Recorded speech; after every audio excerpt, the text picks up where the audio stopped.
Senhoras e senhores, muito boa tarde. É com satisfação que eu venho a essa tribuna para falar a respeito de um assunto que pautou os debates na quinta-feira da semana passada. Duas manifestações me chamaram a atenção. Uma delas do vereador Adelicel, relacionado ao problema do aumento do ISS nos serviços de leasing, e também sobre o mesmo tema, uma manifestação do vereador Sebastião Melo.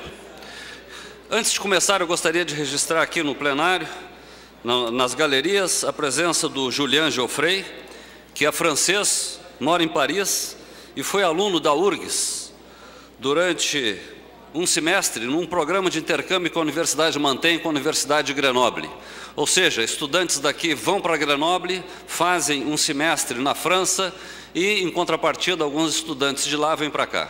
Foi em sala de aula que eu tive o prazer de conhecer Julian, que se mostrou um aluno brilhante, um profissional muito competente, e eu tive a honra e o prazer de indicá-lo para uma empresa dinâmica de informática chamada Gens, onde ele teve a oportunidade de mostrar todo esse talento. Deixou saudades o Julian, nossa saudação e a gratidão pelo tempo de convívio que tivemos. Bom, o que o Julian faz lá na França? Ele trabalha numa empresa que faz software para gerenciamento de risco bancário, tanto crédito como riscos de mercado. E o nosso assunto é bancos. Existe a impressão de que, se nós aumentarmos a alíquota de ISS de 2% para 5%, nós estaríamos, na visão de alguns, talvez diminuindo o lucro do sistema bancário. Eu tenho uma visão diferente.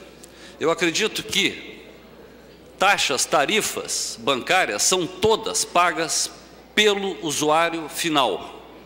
Se nós aumentarmos o imposto sobre o leasing, isso vai virar custo e o banco vai repassar para o custo do leasing.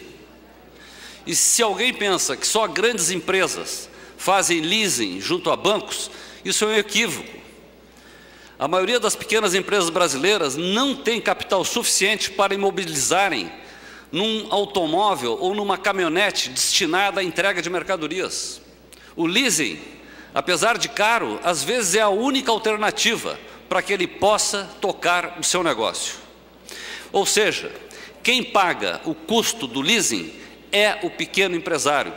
Quem paga custo de tarifa bancária é o usuário final. Existe uma teoria econômica já consolidada que levanta a seguinte tese, que empresas não pagam impostos, empresas recolhem impostos. Impostos esses que são cobrados das etapas seguintes na cadeia de comercialização de produção. Eu vou pegar um exemplo que eu acho que é bem interessante. Imagine um refrigerante que na porta da fábrica, que fica lá em Cachoeirinha, custa R$1.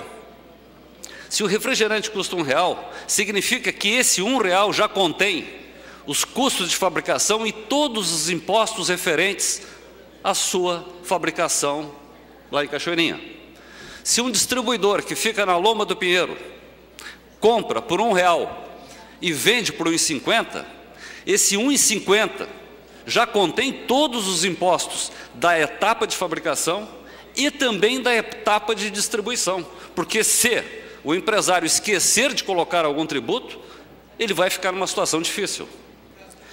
E no instante em que o boliche, o barzinho da Bento Gonçalves, comprar por R$1,50 e vender por R$2, nesses R$2 estão todos os impostos das 3 etapas da cadeia de distribuição que nós acabamos de analisar aqui. Ou seja, se por acaso a pessoa que comprar esse refrigerante lá no bar, se ela comprar para revender, não tem importância, ela não vai pagar os impostos. Agora, no instante que ela puxar a argolinha da lata e abrir a latinha de refrigerante, naquele momento, ela está pagando todos os impostos da cadeia produtiva.